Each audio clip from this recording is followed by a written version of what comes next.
Imagine you wake up. The date is January 2nd, 1920. You wake up, you put on your shoes, and you walk towards the door. As you walk towards the door, you see a large shadow casted. When you open the door, you're presented a pair of handcuffs. Apparently, you're allegedly under the suspicion of sympathizing with communist or anarchist initiatives, solely based on your ethnic background. According to the Bill of Rights Institute, this fate was shared by 10,000 people who were arrested during the first post-war Red Scare. It was ignited by the fear and hatred towards recently moved U.S. immigrants due to the increasingly competitive U.S. job market. In history, a cycle of fear, change, and paranoia is quite common. It is often intertwined with human nature.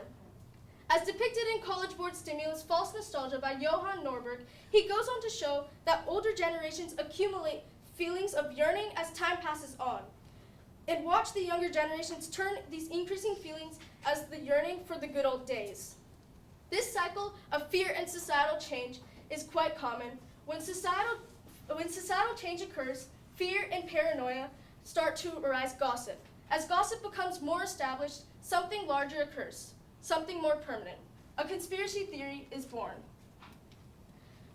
Age of conspiracy, a hoax. Good morning, my name is Priyanshi Gandhi, and now that we understand how a conspiracy theory is born, it leads to my research question, which is, how do Western conspiracy theories surrounding democratic culture in the Western democracies negatively influence the public perception of political social justice within Western institutional systems? Which leads to my argument that Western conspiracy theories negatively show fragmentation within democratic culture, further impacting public perception of political social justice within Western institutional functions by negatively impacting the prevalence of conspiracy theories, the perception of historical events, and societal change. Popular belief in public perception depicts conspiracy theories as a force that grows with technology. This falsely labels the 21st century as the age of conspiracy. However, social scientist Van Perugian argues that conspiracy theories are intertwined with human nature and democratic culture. As you can see in the source by Springer.com, you can see that it depicts age of conspiracy over 4 months. So the rate of conspiracy is exponentially increasing over the first 4 months of 2020. However, this only gives a small snippet of a much larger story.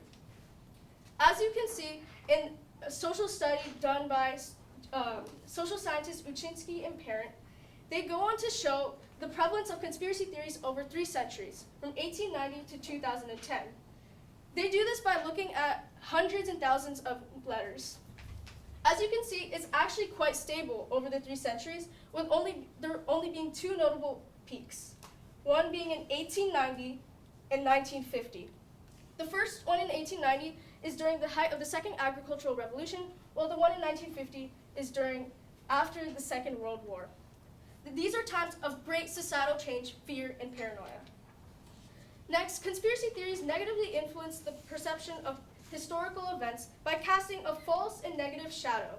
This often creates social divide, negatively impacting the public image of a group or individual by further on spurring distrust and fragmentation within the government. This is quite common, especially in pop culture, specifically pop culture deaths.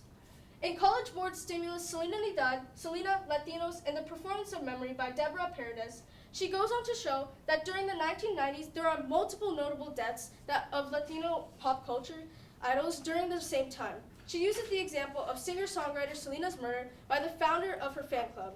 Rumors about the murder as a publicity stunt made her family make her funeral open casket even though they didn't consent to it. And this happened even after the funeral over dozens of times.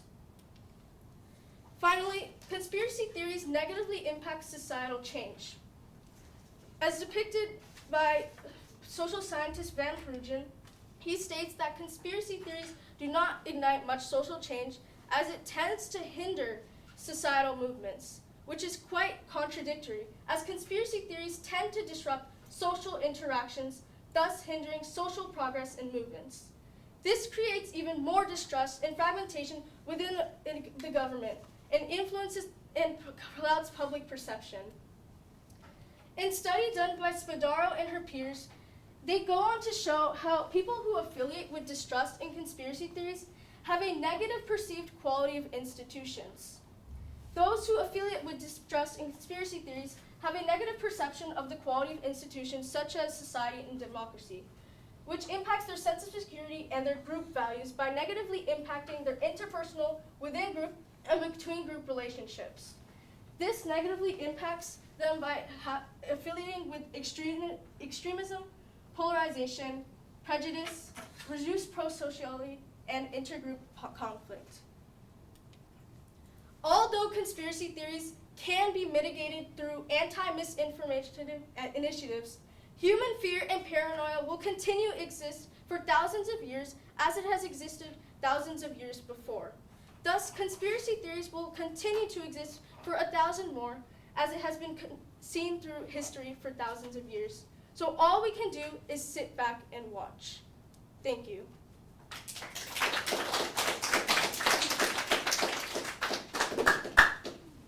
All right, 2 questions for you. Back up if you would. Thank you, I appreciate it. First one, what evidence did you gather and then that you didn't use, and then why didn't you use it? So I initially gathered evidence that showed the relationship between conspiracy theories and international relations in politics, but I realized that it would go too in-depth into a topic that I didn't really find that interesting, and also I didn't think it would be as appealing to the audience. All right, and if you had more time, what additional research would you have conducted on this topic? If I had more time, I would have done more research to distinguish between rumors and conspiracy theories, because the line between rumors and conspiracy theories is quite blurry, and it's hard to determine when that line is crossed. You done,